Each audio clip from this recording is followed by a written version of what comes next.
This week, Rick and Morty fans got jump scared with some of the worst news they've received since the Szechuan sauce riots of 2017. God rest all those lost souls. With some very serious, troubling news that broke about Justin Roiland. He was arrested on felony domestic violence charges as well as a false imprisonment charge for an incident that took place in 2020. Now, much like everyone else, I was very surprised by this news. I think most people were shocked. This isn't a situation where there was a lot of people wiggling a finger saying, "I told you so, you should have listened to us."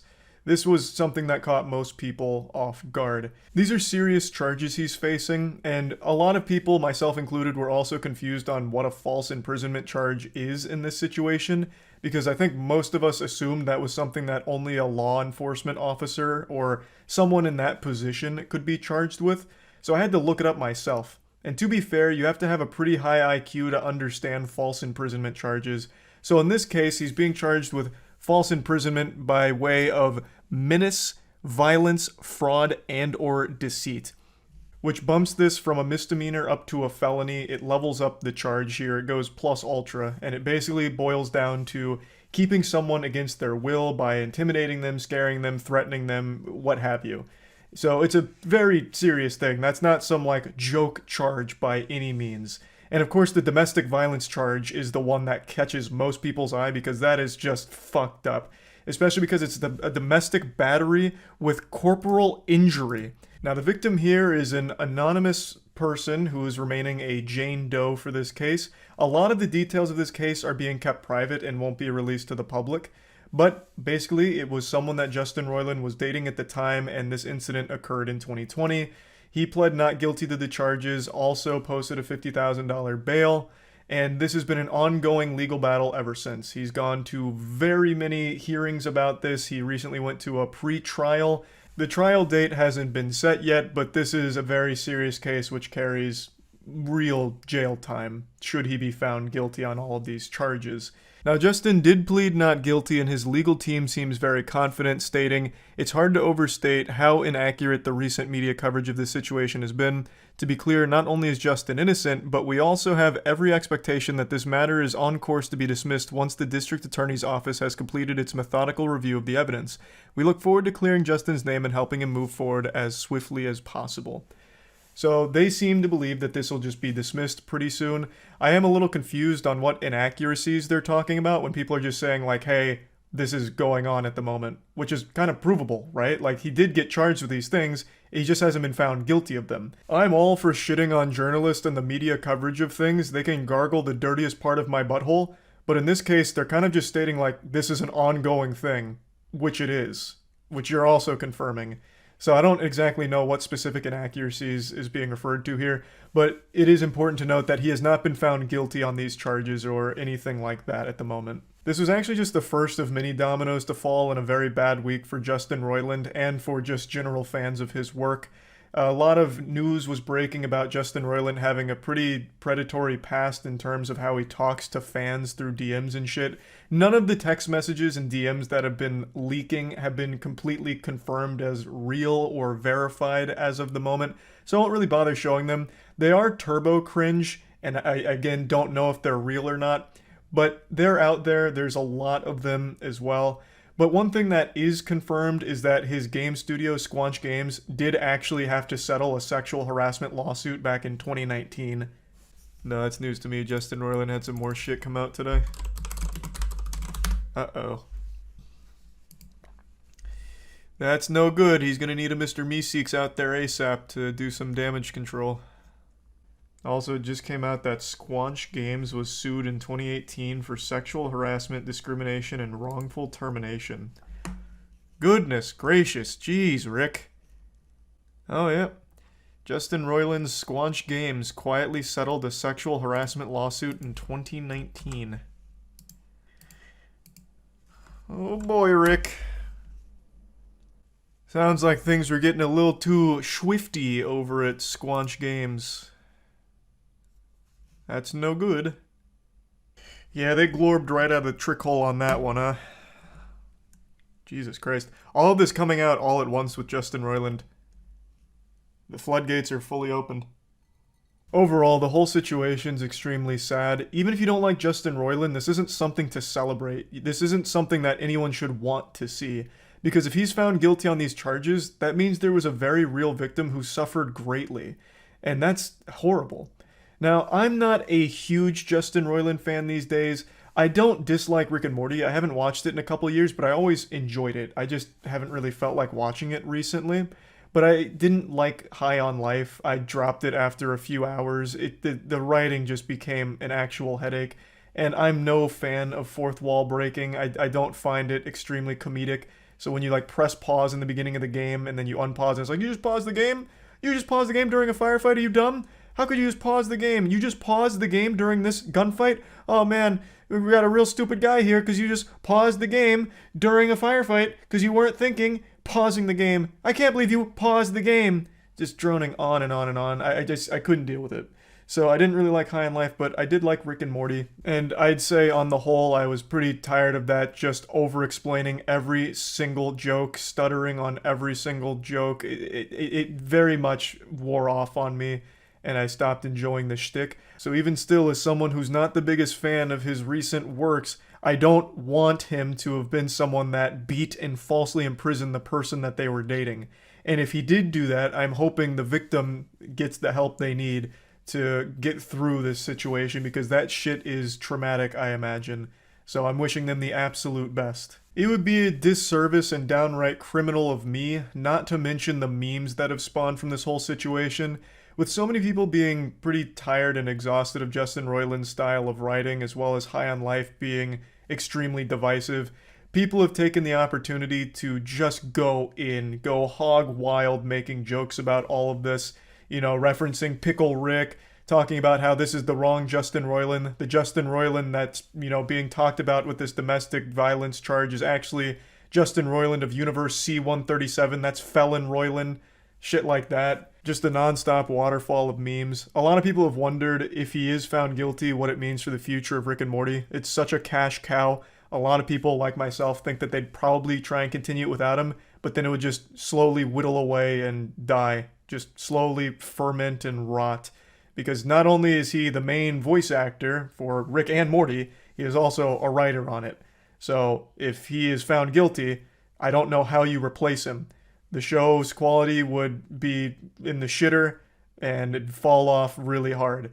But I do think they would try and continue it without him, but it wouldn't be successful. That would be my thought if he's found guilty here.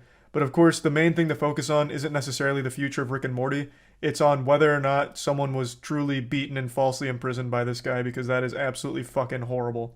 Yeah, I just wanted to kind of go over this situation a little bit here since it's one I've been glued to for the last few days to see any new developments and what's going on with the whole thing. It's a pretty sad set of circumstances overall, and yeah, just wanted to talk about it a bit. That's it. See ya. There's been a huge update to the Justin Roiland situation. A new chapter has dropped, and man, what a plot twist this one came with. I'm sure all of you already know, but I'll just briefly bring you up to speed since it's been a couple months. It recently came to light that Justin Roiland has been secretly battling domestic battery and false imprisonment charges from his ex-girlfriend. He was accused following an incident in 2020, and since then, over the last few years, has gone to like pre-trials and hearings about the situation, and all of it was revealed earlier this year, which shocked the world and left the Rick and Morty fans thoroughly squanched. Following this news, Justin Roiland was fired from Adult Swim, he was fired from Solar Opposites, and he resigned from his development studio, Squanch Games. It was also scheduled to go into the next phase of all of this with a trial. However, today, everyone's trick hole got glorbed. It was announced that the domestic violence charges against Justin Roiland, this whole case, was dismissed. According to a spokesperson for the district attorney's office, they said, "We dismissed the charges today because there was insufficient evidence to prove the case beyond reasonable doubt." They further added that significant additional information came to light. That additional information that came to light that surfaced here in the fourth quarter with the buzzer beater to stop this from going to trial is not elaborated upon. It hasn't been made public, obviously, so we can only speculate. I have no fucking idea what it could have been. Maybe Justin Roiland sent a rough draft for Rick and Morty Season 9 to the district attorney and he loved it so much he dismissed the case on the spot. There's no telling. Nothing about the case really has ever been made public. Not even the actual incident that occurred in 2020. None of it has been made public, so a lot of this has just been through legal speak and pretty vague about the actual occurrence as well as the particulars around it. So this additional information that eventually led to the case being dismissed, we don't know what it was. So because of that, it's left a lot of people on Twitter to start talking about how foul play could have been involved here, some under-the-table dealings, bribery, or things like that, corruption. I don't know about all of that. There's really no telling, since again, none of the information about any of this was ever really made public. Though I will admit, I do think it is a little odd how quickly it got thrown out once it made it into the media cycle. This has been something that's been going on for a few years now. I'm assuming there must have been some level of substantiated evidence behind the claims. Otherwise, how the fuck would it have made it this far along the legal process? I would imagine this would have got slapped down immediately if they never had any evidence in the first place, just this giant fucking nothing burger. I assume there must have been something, but now they're citing an insufficient evidence to support the claims. So I do get why people are a little heebie-jeebied about it. I do understand. And like I said in my last video, I am still surprised that Adult Swim and Solar Opposites both acted so quickly to shit-can Roiland before he was ever even found guilty on the charges. I assumed at the time that they must have had additional information that the public didn't have into the insights and the inner workings of this case, and they fired Roiland based on that. But it's looking like that wasn't the case, since he is presumably innocent now since this case has been dropped. So that leads me to believe that either they acted in order to wipe the dog shit of his reputation off of their shoe as quickly as possible as to not hurt their brand, and it was just bad optics to keep him around, or they fired him based on all of the other allegations against him, some of which were made by co-workers and still current employees of these productions. None of these have been fully confirmed, so of course take them with a grain of salt, but a lot of his co-workers have come out very strong against him, citing that he was extremely lazy and actually hadn't had an active role in the development of Rick and Morty in a long time, refusing to work, difficult to work with. And the way some other colleagues talk about him make it sound like he was an actual toddler in the office, so they'd say like they didn't even know he was in until they'd hear his dogs or his remote control toy car zooming around the office. So they describe him as just being difficult to work with and that they didn't really like his presence, which I guess may have been something Adult Swim and Solar Opposites would have taken into account. And then a lot of these degenerate DMs started leaking. Of course, none of the sources are 100% confirmed as authentic or anything. He would flirt as if he was actually fucking Morty from the show in real life, so he'd say things like insane in the membrane and like, "Auga, boobies, boobies." Like, the text messages were really fucking embarrassing. And there are even allegations that at least one of the people that he was flirting with was underage, and, you know, others were like people he had worked with before. None of it has been confirmed beyond a shadow of a doubt, like as 100% real or anything, but this was just another big shitstorm that Justin Roiland was facing in the midst of all of this, and a lot of allegations. Now, since the case has been dismissed, he has made a statement, but he doesn't address anything outside of the felonies he was facing. Roiland says, "I've always known that these claims were false and I had never had any doubt that this day would come. I'm thankful that this case has been dismissed, but at the same time, I'm still deeply shaken by the horrible lies that were reported about me during this process. Most of all, I'm disappointed that so many people were so quick to judge without knowing the facts, based solely on the word of an embittered ex trying to bypass due process and have me cancelled. That it may have succeeded, even partially, is shameful. However, now that the legal case is ended, I'm determined to move forward and focus both on my creative projects and restoring my good name." I do think it's a little odd that he's choosing to use the word cancelled here when all of these charges were private. None of this was ever made public. The X has never come out publicly. None of the information has ever been made public. All of this was handled behind closed doors and only made it to the public eye because of some sleuthing from media outlets, I believe, since the trial was not too far into the future. If the allegations are actually false, I still don't know if cancellation would have been the motivation behind it, because I feel like if the goal was cancellation, the ex would have come forward and publicly revealed all of this information instead of trying to handle it legally. Like, that wouldn't really make sense for that goal if it was cancellation to try and handle it, like, behind closed doors. I feel like they would have wanted to do everything in their power to, like, publicly drag Justin Roiland around and talk about all of this. Now, as you can imagine, a lot of people aren't super happy about Roiland's response here, citing that he doesn't really seem to understand that even though he was able to prove his innocence to the legal system and prove at least that the charges didn't have enough evidence to support them, they weren't strong enough to lead to a conviction on the accusations, that innocence wasn't proven to the public. And in fact, the public has never even known exactly what the fuck even happened in the first place with the incident. So a lot of people took issue with him talking about how disappointed he is that people believed lies from his embittered ex, which I do agree is kind of odd because, again, there's never been any specifics about what happened or even what this whole thing is even about, other than the fact that Roiland, for a few years now, has had 2 felonies that he's been fighting: domestic violence and false imprisonment. And people were talking about, like, oh wow, that's pretty concerning that that's happening. Those are scary charges. So that's all people have ever had access to, and even now, after the case has been dismissed, people still don't know what the fuck was even going on to begin with. All of the evidence and everything has been kept under lock and key, so even though the charges got dropped, for a lot of people, that's not good enough since he wasn't proven innocent publicly, since none of the information is public. So a lot of people are still saying that there is a chance that there really was a victim here that was just unable to provide enough evidence to convince others that this event happened, even if it really did. So it's just been a mess. So all the public can do is look at the fact that he was battling these very serious felonies and say, fuck, that's not good. That is scary. Those aren't, light felonies by any means. That's the only information that the public has ever had access to, and the only thing that they can base their perspective on. Now the case has been dismissed, obviously that changes a bit.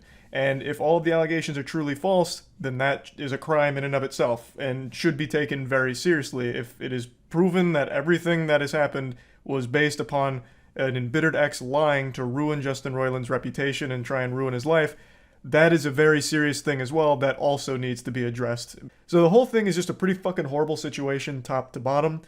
Again, he doesn't talk about any of the other allegations, at least not yet. I imagine he probably will going forward, especially the ones from the coworkers and the DMs. But anyway, just wanted to give a quick update on all of this, and that's about it. See ya. I've been back and forth on whether or not to even make a video covering this topic because I've talked about a lot of it extensively for the last couple of years, but today someone on board the team made a statement that is so laughably awful and so goofy, I just felt compelled to once again go over the entire situation and then focus in on that statement.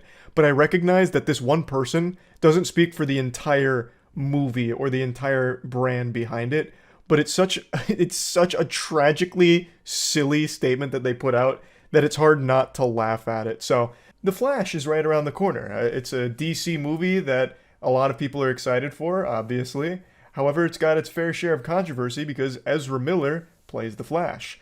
I have covered Ezra Miller's shenanigans over the last year and a half, 2 years, whatever it's been, extensively. Ezra Miller is an absolute menace, a fiend. How Ezra Miller is not in the slammer right now boggles my mind and makes me believe in real-life cheat codes. Of course, the cheat code being fame and money. The list of crimes and accusations against Ezra is longer than the terms of service when signing up to iTunes. It's like 5 full novels worth of accusations against Ezra. It's a ton of shit. It is ridiculous. But I'm not here to really, harp on any of that, because again, I've covered it for quite some time. Ezra Miller's out here like a literal SpongeBob villain, committing as many crimes as possible over the last 2 years, collecting them like Pokemon cards.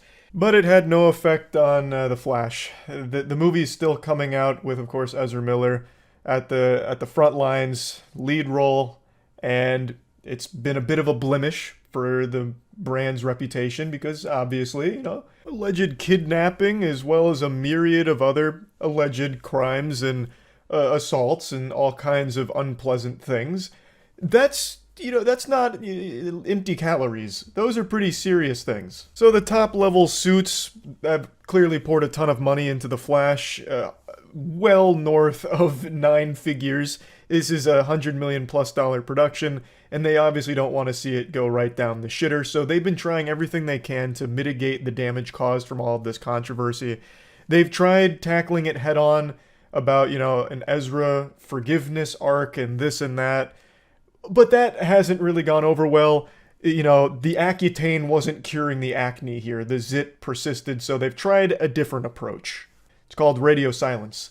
They're playing the no talking game when it comes to Ezra Miller. I believe they've forbidden Ezra from even being on the PR tour, which I think the reasoning is pretty clear because you never know what might happen with Ezra Miller on a PR tour here. Shit might pop off and another chair gets thrown at an audience member during karaoke. Unpredictable, You're playing Russian roulette. So they decided put Ezra Miller on the bench. And that's been their main tactic, making sure that the Flash launch is as squeaky clean as possible. However, this strategy of not talking about Ezra Miller wasn't relayed to one person in particular, the production designer, who made a statement today that said, Ezra Miller's performance is so good in this movie that people will forget the crimes. This movie is so good, you're gonna forget all of these crimes. I guarantee it. That's innovative marketing right there. So we go into a meat writing session here where the production designer is just singing the praises of Miller and all the work that was put in, talking about the pressure with, of course, the public being aware of all of the terrible things going on outside of the production with Miller. And, having to deal with all that pressure on set and also just working super hard, only taking 3 days off during the entire shoot, a real fucking champion, a real hero, filming 6 days a week, and Miller did their own stunts.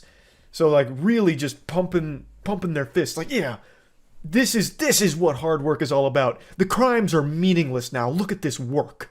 And it's not, what's wild is it's not even that far-fetched of an idea. It's actually something that's been employed many times in the past.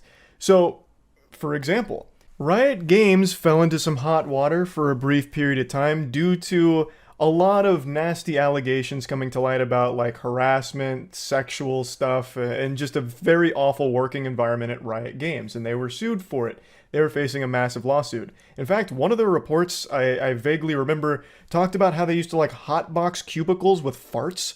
So, one of the Riot heads would go in there and just start fucking farting in people's, workspaces, which I always imagine is the most over-the-top shit, he's doing combat roles in the office like James Bond and using his ass as, a weapon with a silencer on it and just, firing poop particles in people's directions. But they had a lot of, these terrible things that all came to light. Eventually, they did settle for a massive settlement. Fucking $100 million settlement. That's a lot of doubloons. But the point is, when the public was made aware of what was going on here behind the closed doors, Riot started releasing information on upcoming projects that got people really excited. So people stopped talking so much about all of the awful workplace stuff and instead focused on all of the incredible things Riot was cooking up in the kitchen that they were now releasing a lot of information about. So the timing always made me feel like Riot's strategy was, okay, this is all bad, but what if we can take people's attention away from the bad stuff and instead put it on these projects that we know they want? So that's what they did, and a lot of people totally forgot any of this ever happened. So if that was the strategy, it worked very well. It's also what Logan Paul did. Logan Paul was facing a ton of hot water because of all the Crypto-Zoo shit, and instead of trying to swim around in the swamp, he instead just let all of that happen and then did incredible work in the WWE. He had amazing performances in the WWE, so then people stopped focusing on all of the Crypto-Zoo and all the scamming stuff, and instead focused on wow, Logan Paul is a really good WWE performer. So now that's mainly all people talk about there. It's a strategy that actually has been used a lot, and it's really effective. So them saying Ezra Miller's acting in this movie is so good you're going to forget all the crimes is not really the most outlandish thing ever. It's just pretty bold to just say that out loud. Yeah, his acting is so good, all these crimes, you're not going to care about him. Fuck all the victims and all that. They're going to watch this movie and be blown away by the performance. They're going to stop caring that they were a victim. I just love that the production designer got so excited. They're these crimes, who cares? It's a bunch of hoo-ha in the grand scheme of this movie. This movie is more important than any of that. And Miller's performance, it stands on its own two legs. Damn the crimes. To hell with the accusations and the controversy. What matters is the Flash. I don't know. I just found that to be really entertaining to read that. I'm kind of surprised that the production designer would actually say that. I imagine all of the people, like the higher ups, are probably right now with their hands over their face, just in agony now that this interview's out there. Because they were so close to launch here. And, not many people have been talking about all of the Ezra Miller crimes. Now they're more focused on the hype of The Flash. DC's been shitting the bed, obviously. Shazam, Fury of the Gods, what an embarrassment and an absolute flop. So DC really needs this one to be a home run. And it's been a while now, so a lot of people have already kind of stopped talking about all of the Ezra Miller controversy. But this interview, once again, brings it to the forefront, which I imagine is the last thing they want right before this movie comes out. So I just wanted to talk about it because, a bit of a misstep here, a bit of a blunder taking this interview and saying that.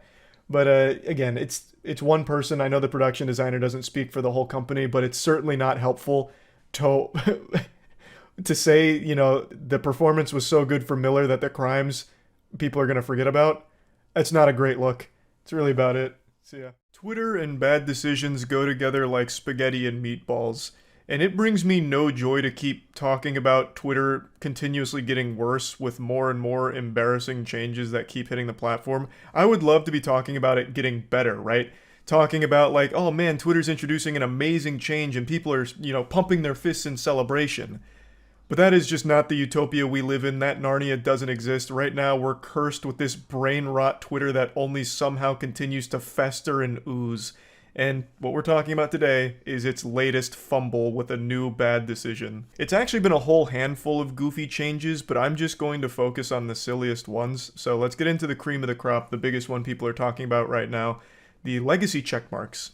For a few months now, Elon Musk was saying it needs a drastic overhaul. I've got my finger on the trigger and I'm about to just blow the fucking brains out of these check marks. He was going to eradicate the old blue check marks, letting everyone know it's about to go extinct like the dinosaurs. Elon Musk was coming in, dropping the asteroid. The only check marks that would exist after April 1st of this year were going to be the Twitter blue check marks, the paid ones, $8 a month, flushed right down the shitter. Those would be the only blue check marks left. Well, it looks like we all survived Armageddon because it's April 2nd and there's only been one minor tweak to the blue checkmark system. This is kind of like when the Mayan calendar stopped at 2012, but then we hit 2012 and kept going, so people were curious about like, oh wow, how did we, what happened to the end of the world? That's what's got everyone scratching their head right now because the blue checkmark system is exactly the fucking same, except now the wording on them is changed. So everyone that had a legacy checkmark before the purge still has it. There was no purge. It was a false flag operation, I guess. All that changed is how they explain it. So now, if you look at any checkmark, they all say the same thing, which is this account is verified because it's subscribed to Twitter Blue or is a legacy verified account. It's such a minor tweak and not at all what it was hyped up to be. This really feels like it was running defense for the feelings of people who paid $8 for Twitter Blue and kept getting bullied because it proudly showcased that they are verified because they paid for it. So they were being relentlessly bullied all over Twitter for anyone that bought the service. Now, this muddies the waters, so you'll never know if that checkmark is from someone that paid for it or if they were a important person with a legacy verification checkmark. It really feels like it was just to protect the feelings of those pay piggies that were dumping the $8. So that was pretty lame and disappointing, but if you are a Twitter Blue subscriber, now's the time to rejoice. You'll be able to sleep easier at night knowing that people won't be able to laugh and spit on you as easily as before since they won't know if you're dumping the $8 a month for that checkmark. But there have been a couple other changes that I think are worth mentioning here since we're talking about it, and one of them is about the other two badges. So there's also a gray badge in addition to the blue one. This is a completely different badge, and it's reserved for government officials or politically powerful people. It goes to them. That's not something you can buy. That is something that you have bestowed upon you, like Elon Musk personally knighting you with the gray badge on the platform for the politically powerful people. And there's really nothing I think that's wrong with that. I actually think that's probably a pretty good idea, so that way people don't ever really get confused. But one thing that I don't really like about it is that it's gray. And sometimes when I'm just scrolling, since I'm on dark mode, I don't even notice if there's a check mark there. So sometimes I just think that it's a troll account or something. They should make it more obvious. They should have made that one fucking glisten. Like have it be red with flames coming off of it. Maybe like sound effects, fucking fireworks blasting off like you just hit 99 in a skill in RuneScape. Like that one they should have went hog wild on. But regardless, there's another badge as well, and this one's for corporations. That's the gold badge, the little Mario coin.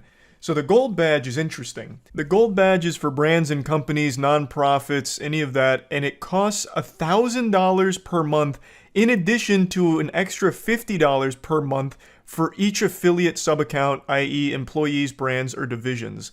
But there is an exemption here. The top 10,000 most followed brands, companies, and organizations that have already been verified will be exempt from the $1,000 monthly fee.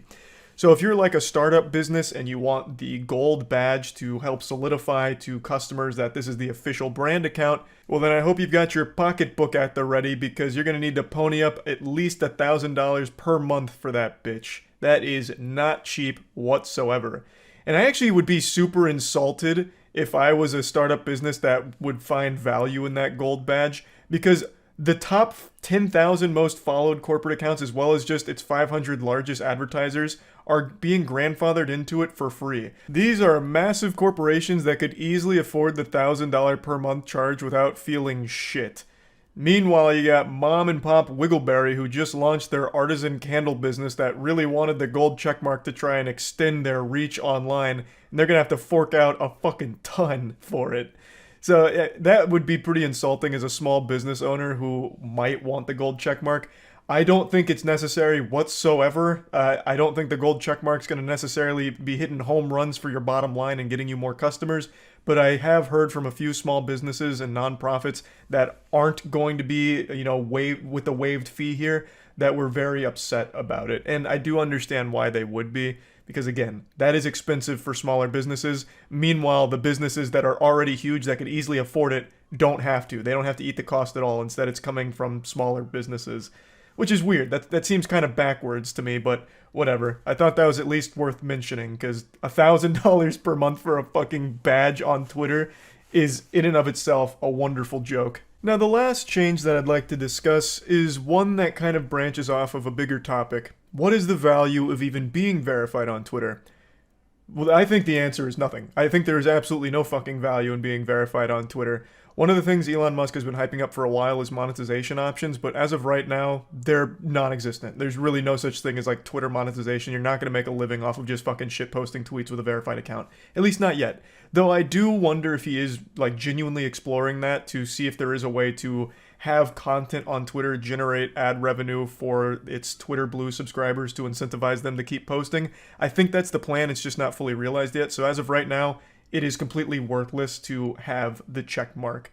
It doesn't give you any kind of big priority in comments, at least not that I've seen. It doesn't offer you any useful tools outside of the ability to review a tweet before sending it or make like an edit to it, which who really gives a fuck? It's Twitter. You could just delete the tweet if you want to. It's very simple and very quick already. It just seems like a complete waste of money.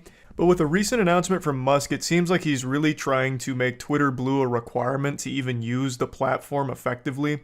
So the change is that only verified users will show up in the recommended feed, and also that only verified accounts will even appear in the Twitter's For You feed, making the claim that this is the only realistic way to address advanced AI bot swarms taking over. It goes into effect on April 15th, and also voting in polls will require verification for the same reason.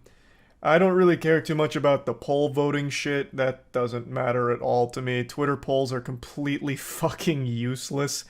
But the shutting out non-verified accounts from For You recommendations, that's a load of horseradish right there, especially with the reason given to stop AI bot swarms. This feels like a totally different tone and attitude here, as opposed to the old Elon, the bold Elon, who went to war with bots right away when he took over the platform, stating that he was going to make sure bots and all of those troll fake accounts weren't going to be an issue anymore, and he had so many plans to get rid of it. Now he's saying it's a losing battle without just taking off unverified accounts from the For You recommendation page. What the fuck happened? Yeah, they won, I guess? Jesus Christ. That's a weird way of combating that. There's plenty of other ways of combating bots that don't involve just slapping the people that aren't paying $8 a month. I don't think I need to explain why this is a terrible decision. Everyone was dunking on him for this one. Even the biggest of supporters for Musk were pretty put off by this because it just does seem weak, no matter how you spin it, saying it's a losing battle unless he turns off a pretty crucial component to the service, which is allowing unverified accounts, any account, to show up on the For You recommendations based on algorithms and shit. Like, that has been a core part of Twitter for a while now, so taking that away, stating like he's going to lose to bots if he doesn't, is very weird and not a great look. And since we're on the topic of For You, I want to quickly just ask, what the fuck is going on with For You on Twitter? I talked about this on stream and everyone's having the exact same experience over the last couple months, where every time you go on, there's just random death and gore videos, like out the wazoo. Every time I scroll through Twitter for more than like 3 or 4 seconds, I'll inevitably scroll past someone just getting shot somewhere in a video of it, or like a fight that broke out that led to someone getting killed. And it's not even based on my previous viewing. Like, I don't go out of my way to watch like best gore on Twitter or anything. Like, it's out of nowhere and everyone seems to be having a similar experience. And if it's not death and gore videos, it's for some reason other horrific shit that's not even viral. Like, they're not even viral clips. I don't understand why it's doing that. I don't know if it's by design or if there's just something that's got a little funky in there, but it's certainly odd. And I just wanted to at least mention that briefly. But overall, these are not amazing changes so far for Twitter. Maybe they'll get it together and start pumping out some great ones, but man, it has been a load of L's for that platform. Elon Musk bought it not too long ago for $44 billion, and it is currently valued at roughly like $20 billion. So not exactly seeing the best of returns at the moment, and doesn't really seem to have the best of ideas. But who knows, maybe it'll start to really pick itself up. That's about it. So yeah. It's always wild and sad to me that we live in a time where no matter how vile the actions that you witness are, there will be people that will fight to defend them tooth and nail, as if their life depends on it. And these aren't actions that have any justifiable explanation, just truly evil things that are 100% confirmed real with video evidence backing it up as well as confessions, and yet still, there are people, brain rot little worms, jumping through these hoops, performing the most outrageous mental gymnastics that would put Cirque du Soleil to shame in order to somehow spin it as a good thing and that everyone else is wrong for criticizing it. This phenomenon has never been more infuriating than today, with the Dalai Lama situation. For those that don't know, the Dalai Lama recently, and there is a video showcasing all of this, I won't be playing any of it for obvious reason, you'll understand once I explain it. He had a child up on stage. He then kisses that young boy on the lips, the full-blown Tom Brady experience. But unlike Brady, this is not the Dalai Lama's kid. And he's also not done. He then says, "And suck my tongue," and he sticks his tongue out and then puts his tongue right in the face of that young boy and holds it there for a moment, like he was waiting to see if the kid would suck on it, like he's trying to get to the center of a Tootsie Pop. And then when the kid doesn't, he then leans back and he starts giving a big hearty belly laugh like fucking Santa Claus on his sleigh, like ah ha ha ha ha ha, trying to play it off like he was just kidding. It was just a prank bro energy. And it's fucking disgusting. Obviously, I'm not going to show the video, but there is a video showing all of this. And somehow people are actually defending his actions. Now, I'm sure most of you know who the Dalai Lama is. You may even know him as His Holiness, though after this I imagine a lot of people will call him His Horniness, because this shit is fucking foul. So, like, I just don't understand, and we're going to get to his apology in a moment, but let's just break it down to the very immutable facts. He kisses a child on the lips that is not his kid, which I think is just a full stop fucking weird thing to do. Maybe, like, it's a cultural thing where that's more normal elsewhere, but even still, I find it very fucking odd. Especially with the way that he does it. The kid is pretty reluctant. He doesn't want to, but the Dalai Lama takes his, like, hand under his chin, pushes his head up, and then kisses him on the lips. It's like a fucking scene out of Twilight, or like some kind of really uncomfortable anime moment. Like, it's so gross. But what's indefensible, 100% indefensible, is him then sticking his tongue out and telling that child to suck on his tongue. So then he's got his wrinkly old tongue that he's hanging out like a dog who's panting after running around, and then he just wiggles it on up in there, right into that child's face, and holds it steady, waiting. Now here's the official statement from the Dalai Lama and his team on his Twitter, which I didn't even know he had a Twitter. That's already kind of fucking wild that the Dalai Lama Twitter's got like 19 million followers and all that. But anyway, it says, a video clip has been circulating that shows a recent meeting when a young boy asked His Holiness the Dalai Lama if he could give him a hug. His Holiness wishes to apologize to the boy and his family, as well as his many friends across the world, for the hurt his words may have caused. His Holiness often teases people he meets in an innocent and playful way, even in public and before cameras. He regrets the incident. So that kid wanted a hug, and he gambled and lost. He got a lot more than a hug out of this interaction. He got fucking trauma from it, no doubt. So let's break that down. They're unironically using it was just a joke. He was just kidding. Well, like, what's the fucking joke? He was only pretending to be a pedophile and a predator? Like, I don't understand what the joke is. If that kid sucked his tongue, if he actually did suck his tongue, then what? Like, would the Dalai Lama be like, haha, dude, you sucked my tongue, haha, oh, you little rascal, you idiot, you fell for my joke, pranked, fucking pranked, welcome to TikTok. Like, this makes no sense. This isn't a joke at all. Kissing a boy on the lips and then telling him to suck your tongue? What? That's like the worst true combo joke ever told, ever. If you wanted to make a joke in an innocent and playful way, why not stick to the classics like pull my finger and then you shit your pants when they pull your finger? Like, this is stupid. This is the worst defense I've ever seen. Actually trying it was just a prank, bro. But what makes it even stupider is the fact that there are people, granted not the majority of people, but there is a not small amount of people that are defending it, saying like, you guys just don't understand his sense of humor. This is ridiculous. Everyone's overreacting or it's out of context. Like, holy shit, the amount of stupid juice that must be being pumped into the water supply is getting to dangerous levels to actually start justifying open pedophilia and predator behavior like this. This is fucking gross. People are actually saying that he was clearly just kidding. Let's assume that you really believe that. Would you be okay if he did that to your kid? Like out in public, right? If a stranger comes up to you and kisses your boy on the lips, and then he's like, I was just kidding, bro. Let him suck my tongue real quick, as part of the joke. Would you be like okay with it and fist bump the guy? Be like, oh, it's a fucking great joke, bro. I doubt it. I fucking doubt it. So why is the Dalai Lama getting a pass? The action is still the same. It's ridiculous. It is absolutely disgusting. And to go even further, there's a lot of people that are using one defense in particular, saying that it's a greeting. He was using the kissing on the lips and the tongue sticking out thing as part of a greeting. Let's run with that idea for a moment. Does the greeting then extend to sticking that tongue in the child's face and telling him to suck it? Is that part of the greeting as well, like a secret handshake? I don't think so. I've never seen that before. Like, I highly doubt it. This isn't action that has any justification for it whatsoever. Full stop. There is nothing anyone can ever say that would justify what the Dalai Lama did to that child on stage. It's fucking disgusting and it's inexcusable. And I'm really tired of seeing people try and argue that it's okay.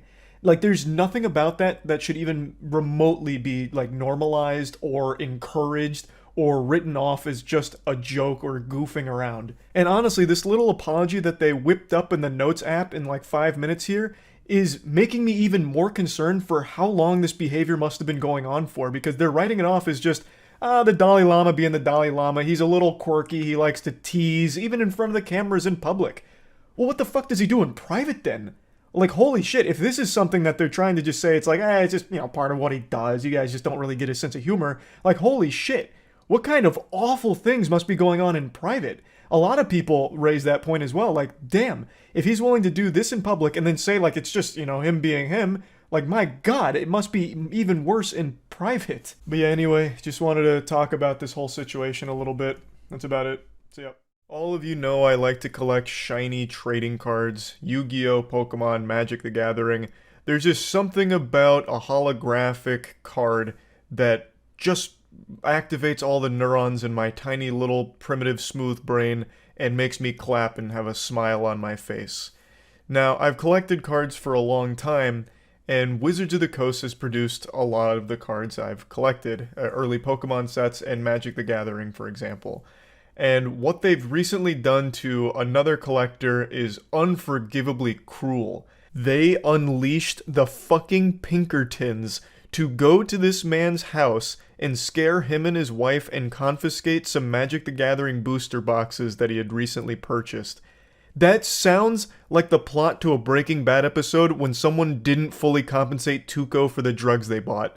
Now, the reason there was an issue with his purchase is because the YouTuber made a video showcasing the boxes that he got, and it turns out the boxes he received were not the ones that he actually ordered. He had ordered a booster box set called March of the Machine, but what he received was March of the Machine, The Aftermath, which was an unreleased set, and he unveiled the cards a month early. It was a leak, and it was a problem with the distribution because the names are so similar. He believes what happened is the person he tried to purchase March of the Machine boxes from accidentally sent him the unreleased boxes because the names were so similar and they got confused. But he didn't steal the product or anything like that. He didn't knowingly purchase unreleased product. He just got sent the wrong thing. But Wizards of the Coast, they took this as an affront to God. I'm sure all of you have heard the name Pinkertons before because they were literally the bad guys in Red Dead. Like, they have existed for 170 years. I had no idea they were still around. I thought they went extinct like fucking 100 years ago. But they still currently operate today. And Wizards of the Coast dusted off the old hotline right to their desk and ordered an operation for them. I'm not here to do a deep dive on the history of the Pinkertons. They engaged in a lot of terrifying shit a long time ago, and I don't know to what capacity they still operate and do business today, but just their reputation enough is horrifying, and the fact that Wizards of the Coast used them as their first means of communication with this YouTuber is frightening. As far as I know, Wizards of the Coast didn't make any attempts to directly communicate with the YouTuber to resolve the situation without making a big hoopla out of it. It seems they just immediately, slapped the Pinkertons on the ass and told them, "Get out there, sport. Time to engage Operation Pinkerton Pain Train," and then sent them right to the man's doorstep. And when I was reading about this story and watched the video the content creator posted about the situation, I immediately pictured Wizards of the Coast higher-ups donning these dark cloaks put over their head, kind of like Darth Sidious in Star Wars, sitting around this giant table like an Austin Powers supervillain lair, brainstorming on the best course of action to reclaim the stolen goods, even though it wasn't stolen. And then they came up with the scariest option they could at the time. They treated this YouTuber, his name's Old School MTG, they treated him like Cobra Commander, and they were sending the G.I. Joe after him, all over a fucking trading card leak that the guy didn't even mean to engage in the first place. Yes, he did film the opening of the Aftermath box, which was a leak and it was early, but they could have just asked him politely to take it down and even ship back the product, and they would maybe just give him what he meant to buy. This was clearly an issue in the distribution, not with the YouTuber himself. He didn't mean to buy this set because it wasn't out. He just wanted some March of the Machine boxes, and it became a big deal, so much so that it escalated to Wizards of the Coast sending the Pinkertons, which is just wild. You know, the title's not like a joke. The Pinkertons, and this is news to me, are still real. You know them as the bad guys in Red Dead, but they are like a real firm. So basically, in a nutshell, there's a YouTuber, I believe his name is Old School MTG, I'll pull up his channel in just a moment. He ordered a set of boxes for Magic the Gathering called Wrath of the Machine, or March of the Machine. And what ended up happening is he got an unreleased set of boxes called March of the Machine Aftermath. And he publicized that he had it, and this was a big leak for Wizards of the Coast. And they responded as if he had just stolen the Krabby Patty secret formula. They threw the wood at him. They contacted and hired the Pinkerton firm to go to this man's house and reclaim the merchandise, claiming that it was stolen goods. So on his channel, I'll pull it up now. I believe it's Old School MTG. Yeah, Old School MTG. So on his channel in this video, he discusses exactly what happened. So the Pinkertons show up and he's describing them as heavy hitters and scary and made his wife cry. They were apparently talking about jail time for stolen goods, and then they confiscated the March of the Machine Aftermath boxes. Old School MTG explains that it was just a simple misunderstanding. He didn't know the products were stolen. He doesn't even think the products were stolen. He thinks what happened is somewhere along the way, the guy that he was buying them from is not a Magic guy. He says he's more of a Pokemon Yu-Gi-Oh guy. Didn't realize there was a difference between March of the Machine and March of the Machine Aftermath. So when he made the purchase order for March of the Machine, he accidentally sent him Aftermath. So like a very big, honest mistake from the way it sounds. It's not like old school MTG went in there like it was fucking Ocean's 11 and had some kind of grand heist to steal March of Madness Aftermath boxes. It was actually just a fuck up. But Wizards of the Coast took it very seriously and hired the Pinkertons, which is beyond scary. Like the Pinkertons. They actually had a lawsuit because of the reputation that they have. They had a lawsuit with Red Dead Redemption. I don't know if you guys remember this. Because they were tired of their reputation of being the bad guys. Well, here, this is a follow-up to it. But basically, they didn't like that they were still being portrayed as bad guys. So they engaged in a legal battle over their portrayal. Trading card mafia. Yeah, this was such an overreaction from Wizards of the Coast. I don't know what's been going on over there, man. They have been like cracking down on everything with an iron fist, much to the reputational damage of the whole company. It's crazy. All the D&D shit, it just doesn't stop. But what's also wilder, by the way, is the thing he had access to, March of the Machine, the Aftermath, which, you know, he opened on cam. Big no-no, big leak. It's not even like it's that deep in the future. It's like 3 weeks away. So we got it 3 weeks early. It's not that big of a fucking deal. But yeah, they confiscated all the boxes and everything, intimidated him, scared him. But he's like super, super generous to them in this video. I don't know if it's out of fear or what, but what they did to him is beyond wrong. Like, this man got done dirty. And in the video, he talks about Wizards, like, very positively. I don't know if they had, like, a gun to his head or what, but he was, like, really charitable. He was like, yeah, after the Pinkertons raided my fucking house, they gave me a contact at Wizards, so I called them, and they were super nice and super apologetic, even offered a potential reimbursement with some product. I was like, when I was listening to that, I was like, man, this guy's got a heart of gold, because what they're doing is they're panicking, because what they did is, quite frankly, beyond disgusting. I don't even know if it's fully legal. To hire a private security firm to go reclaim material that you don't even know for sure is stolen? Like, what do you mean? Because this guy didn't fucking steal it. They apologized to him. Not publicly. Only over the phone. Like, the personal contact, he said, was very sweet. And I imagine that they were really trying to sugarcoat him so that way they could maybe avoid a lawsuit if he decides to, like, actually look into this situation. Because, again, I don't even think what they did is legal by sicking the fucking Pinkertons on him to confiscate his shit. Why not just ignore the Pinkertons? Brother, you have not played Red Dead. Now, he didn't have to give over his goods, I don't think, because, again, I'm not, I never passed the bar, but it doesn't seem like that's actually something that they could get away with legally. But you're not going to just, like, ignore the Pinkertons. He described them as, like, heavy hitters, like, scary.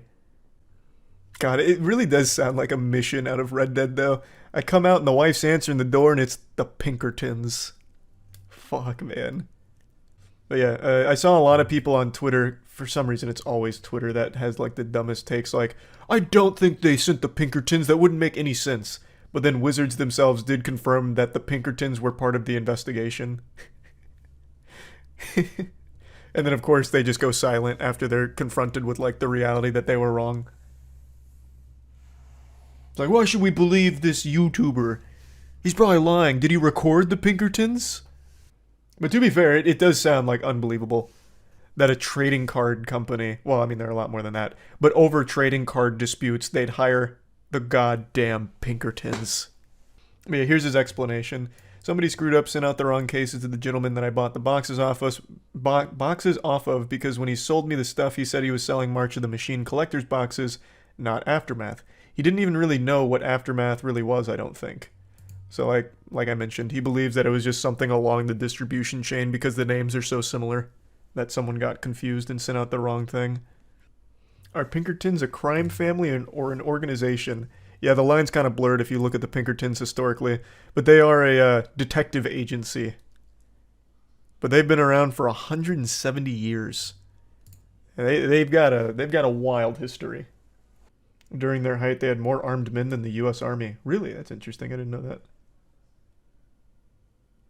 It's not a very intimidating name. I disagree, man.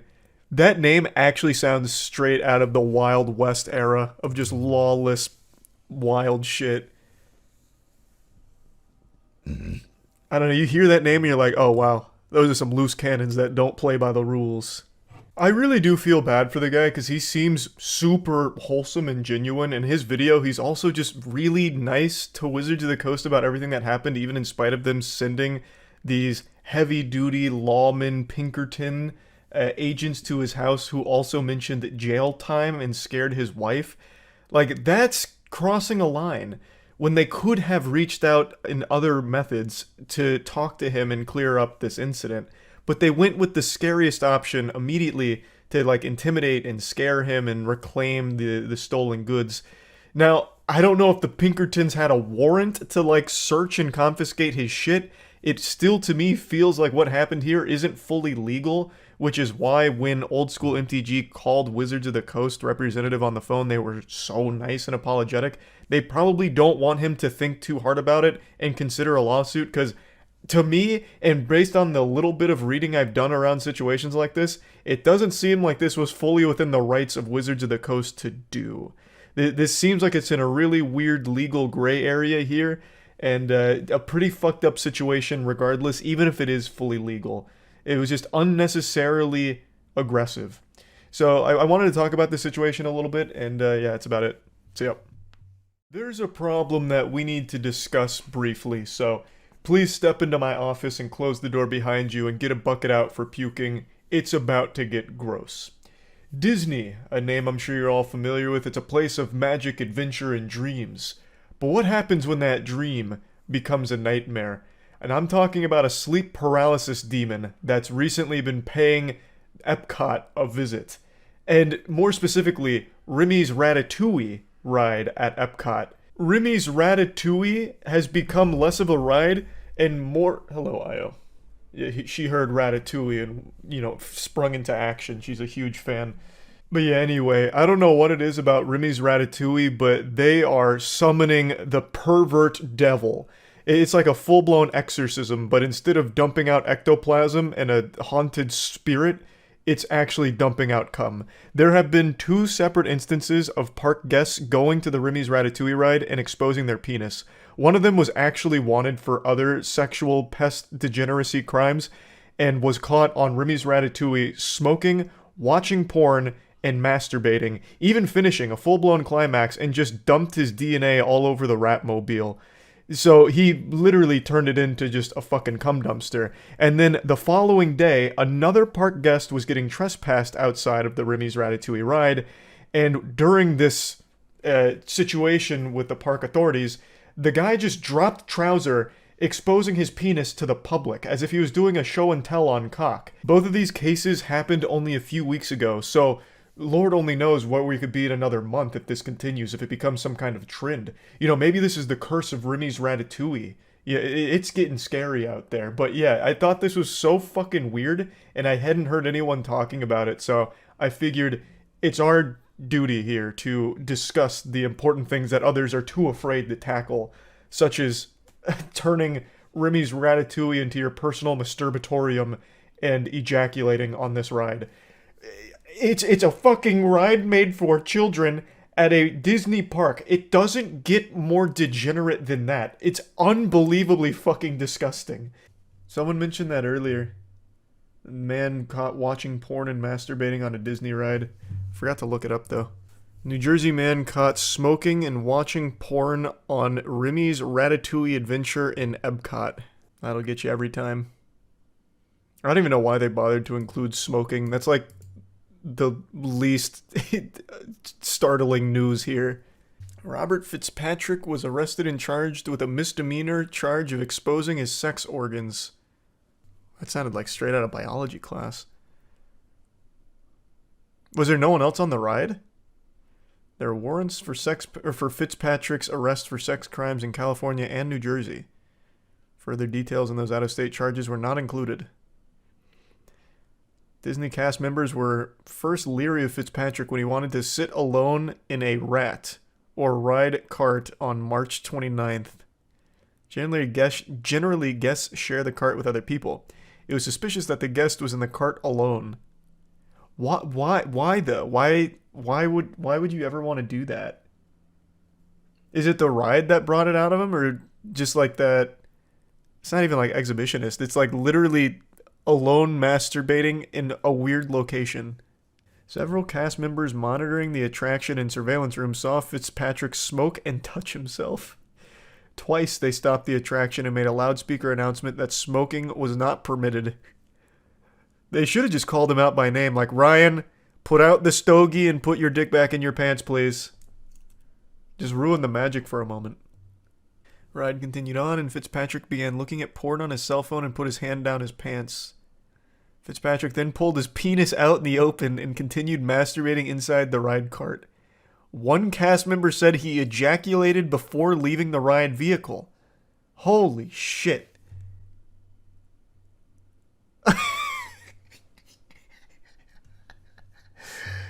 So this is what he defiled, huh? That sick bastard. Even the rat looks concerned. On Remy's Ratatouille of all places is nothing sacred. Have some decency.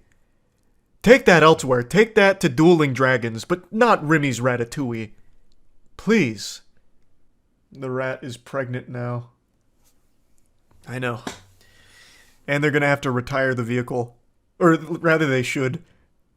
At that point, that it's gone through too much already. Don't subject anyone else to the horror. Like, yeah, you can clean the cum, but the cum never fully leaves. The memories last forever. Just get rid of the cart, like a jersey, like a jersey number. Just retire it. Should be noted that although Robert was alone inside the cart has vents open to the public and is constantly being recorded while the ride is in motion. I haven't been on Remy's Ratatouille, but is this not a ride that like turns the carts around? Because I remember in a lot of these, like, I don't know, what do they call them? Like slow movers, Weenie Hut Jr. shit, where you just like slowly go through something and look at screens. Usually they have like the carts turn, and they, like, you can see other riders. Is that not the case for Remy's Ratatouille? Because I feel like at that case, there's a lot of families that got a lot more than they bargained for out of this show. It's trackless, so it does turn. I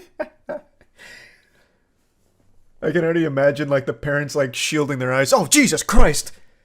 No, he's also got a chef in his pants and he's cooking over there. Please, God. No. Oh, my Lord. The following day, Disney and law enforcement dealt with a second incident at Epcot where another man was arrested for exposing himself. There's an outbreak. There's a plague sweeping through Epcot right now. Good Lord. Man, Remy's Ratatouille just really gets the juices flowing. A sheriff's deputy was back at Remy's Ratatouille Adventure on March 30th, where a Disney manager reported that Sherwin Shayagan was constantly causing issues inside the park, the arrest report said. He threw items on the ground when authorities escorted him out of Epcot. Who is this? Sherwin Sharingan? I don't understand. Is this the guy who exposed himself? Waited for a taxi to take him back to his hotel, and the deputy was writing the trespass paperwork when he pulled down his clothes, exposing his penis to those present. That went from a trespassing charge right to like an actual like felony. Pulling your cock out at a Disney park. Jesus. Also been charged with exposing his sexual organs, a misdemeanor, according to circuit court records. This feels like a really light charge. Exposing yourself is one thing, but exposing yourself in a children's amusement park is a totally different thing.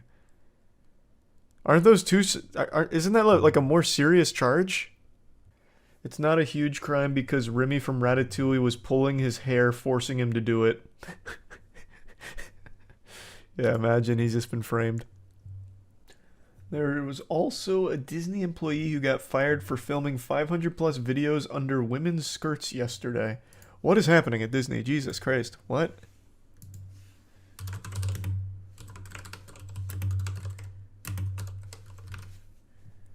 Disney employee accused of taking videos of park guests' dresses and skirts for years is fired and arrested. Man, there is no magic left at Disney. Just terror. Authorities responded to Disney Hollywood Studios March 31st after an employee was witnessed recording an upskirt video of a female guest at the Star Wars retail store, according to an affidavit. Jorge Diaz, 26, told authorities in an interview that he had been taking videos of dresses and skirts of unknown females in Disney World theme parks for approximately 6 years. The man just openly admits it. He's like, so you finally caught me. I'm like the Zodiac killer of upskirts. I've already filmed 500 plus videos. Diaz, who worked at the lightsaber store, told authorities he had what he estimated to be over 500 videos on his phone and showed multiple examples of the videos to detectives. This guy, seems very proud. Happy he got caught. You guys finally got me. This is great news. Here, come check my camera roll. Look at these. He told the detectives he took the videos because it's hard to find them online and they bring him sexual gratification. Jesus fucking Christ, man. Holy shit. Absolute degenerate. Why is his bond only $2,500? He has been released from the Orange County Jail. You best be wearing jeans from now on when you go out around the area. This man's probably got a whole network of cameras set up for those upskirts. They were impressed by his honesty. Man, this guy is fucking evil, but he's an honest man. God damn it. I really don't know how their charges aren't more severe.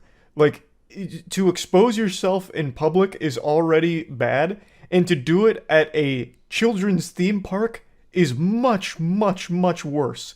Significantly worse.